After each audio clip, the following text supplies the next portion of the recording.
Hello friends, मैं पुष्पेंद्र धाकड़ स्वागत करता हूं आपका धाकड़ एकेडमी में। प्रीवियस वीडियो में हमने use of is am are पढ़ा था, प्रेजेंट टेंस पढ़ा था और इस वीडियो में हम पढ़ेंगे पास्ट टेंस, मतलब हमारा was and were, use of was and were. जैसे कि हमने इज एम आर में जो पढ़ा था बस उसी को अगर हम पास्ट में चेंज कर देते हैं तो वहाँ पर हमारा वॉज एंड वर आ जाएगा। अब वॉज और वर दो आपके चीज़ें हैं तो इनका यूज़ किसका किसके साथ होगा। तो जैसे हमने पहला ग्रुप बनाया था, पहला ग्रुप क्या है, he she it any name या कोई भी सिंगुलर सब्जेक्ट। सेकंड ग्रुप क्या है, I we they you and plural subject. तो इसमें आपका वॉज का यूज़ फर्स्ट ग्रुप के साथ होता है और एक ध्यान रखने वाली बात ये है कि आई का यूज़ भी वॉज के साथ ही होता है, तो आई वॉज होता है। बाकी जितने भी रेस्ट ऑफ दी जो सेकेंड ग्रुप है वो सभी के साथ आपका वर का यूज़ होता है। तो आपको ये बात समझ में आई गई होगी कि वॉज एंड वर का यूज़ कैसे करना। अब हम आगे बढ़ेंगे। अब हम सेंटेंस देखते हैं किस तरह के होंगे। जैसे कि किसी भी सेंटेंस के आखिरी में था, थी, थे आता है, नॉर्मल वाला जिसमें आपकी वर्ब नहीं होती, तो वहाँ पर हम वॉज वर्ब का यूज़ करेंगे। जैसे वो राम था, वो श्याम था, वो डॉक्टर था, कल छुट्टी थी। तो इस तरह की चीज़ों में हम वॉज एंड वर्ब का यूज़ करेंगे। तो चलिए हम आते हैं पॉजिटिव सेंटेंस या सिंपल सेंटेंस पर। इसका फॉर्मूला क्या होता है? फॉर्मूला होता है subject plus was verb plus object. Sentence लेते हैं, वो डॉक्टर था, ही के साथ क्या आएगा आपका was, he was a doctor. वो सिंगर था, ही वॉज अ सिंगर। वो लड़की थी, वो लड़की थी, शी वॉज अ गर्ल। हम बीमार थे, हम बीमार थे, वी वर सिक या we were ill, we were इल। तुम पागल थे, you were mad, you were mad. तो इसी तरीके से आपके जो सिंपल सेंटेंस हैं इनका हम यूज़ करते हैं।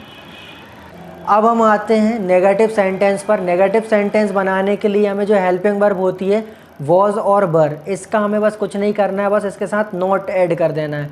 तो वॉज का हो जाएगा वॉजंट, वर का हो जाएगा वरंट, या फिर was not and were not. Subject plus was या were plus not plus object, या इसको ऐसे भी लिख सकते हैं सब्जेक्ट प्लस वॉजंट या वरंट प्लस ऑब्जेक्ट। वो डॉक्टर नहीं था, ही वॉजंट या he was not a doctor.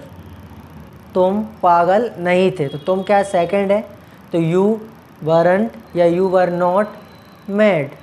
वो टीचर नहीं थी, तो क्या हो जाएगा इसका, शी वॉजंट अ टीचर या she was not a teacher. हम वहाँ नहीं थे, we weren't there, we weren't there. तो इसी तरीके से आपके नेगेटिव सेंटेंस होते हैं। अब चूंकि ये नेगेटिव सेंटेंस और पॉजिटिव सेंटेंस हो गए, अब इसके बाद हम आते हैं इंटेरोगेटिव सेंटेंस पर। इंटेरोगेटिव सेंटेंस मतलब आपके क्वेश्चन मार्क्स, जहाँ पर हम प्रश्न पूछते हैं। जब भी कोई क्वेश्चन बना रहा होता है तो हम क्या करते हैं, हम हेल्पिंग वर्ब को पहले लिख देते हैं। तो वॉज एंड वर्ब कहाँ जाएंगे, आपके पहले आ जाएंगे, फिर आपका सब्जेक्ट और फिर ऑब्जेक्ट। क्या तुम पागल थे, were you mad, were you mad. क्या वो सिंगर थी, was she singer, was she singer. क्या वो सुंदर थी, तो वॉज शी ब्यूटीफुल। क्या मैं वहाँ था, क्या मैं वहाँ था, was I there, was I there.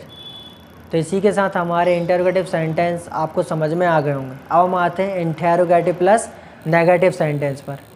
Interrogative plus negative का क्या मतलब होता है कि यहाँ पर क्वेश्चन भी हो रहा है और साथ में ना की बात भी हो रही हो, तो इसको हम इंटेरोगेटिव प्लस नेगेटिव बोलेंगे। तो इसमें क्या होगा, आपका फॉर्मूला होगा वॉजंट या weren't plus subject plus object, या फिर हम ऐसे भी लिख सकते हैं वॉज या were plus subject plus not plus object.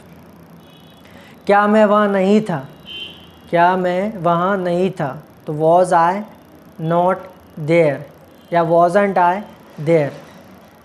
क्या तुम सिंगर नहीं थे, क्या तुम सिंगर नहीं थे, वरंट यू सिंगर या वर यू नॉट सिंगर। क्या वो पागल नहीं था, क्या वो पागल नहीं था। Was he not mad, was he not mad या वॉजंट ही मैड। तो इसी तरीके से आपके इंटरोगेटिव प्लस नेगेटिव सेंटेंस भी होते हैं। तो होप यू गाइस आपको ये जो use of was and were clearly समझ में आ गया होगा। अगर आपको समझ में आ गया है तो इसका मतलब ये है कि आप टेंस के लिए प्रिपेयर हो चुके हैं, टेंस आपको अब समझ में आ जाएंगे। तो use of is am are और यूज़ ऑफ वॉज वर बहुत ही IMP होता है स्पोकन इंग्लिश के लिए, और बेसिक इंग्लिश टर्म्स में भी बहुत ज़्यादा ज़रूरी होता है, क्योंकि इसके बेसिस पे हम सब्जेक्ट, हेल्पिंग वर्ब और मेन ऑब्जेक्ट को समझ पाते हैं। तो होप यू गाइस आपको ये अभी तक ये चीज़ें समझ में आ गई होंगी। तो अब हम आगे के लेक्चर्स में टेंस पढ़ेंगे। आपको वीडियो में अगर जो भी अच्छा नहीं लगता या जो भी आपको अच्छा लगता है, आप कुछ सजेशन देना चाहते हैं, आप कुछ फीडबैक देना चाहते हैं, तो आप फीडबैक सेक्शन में लिख सकते हैं। Thank you.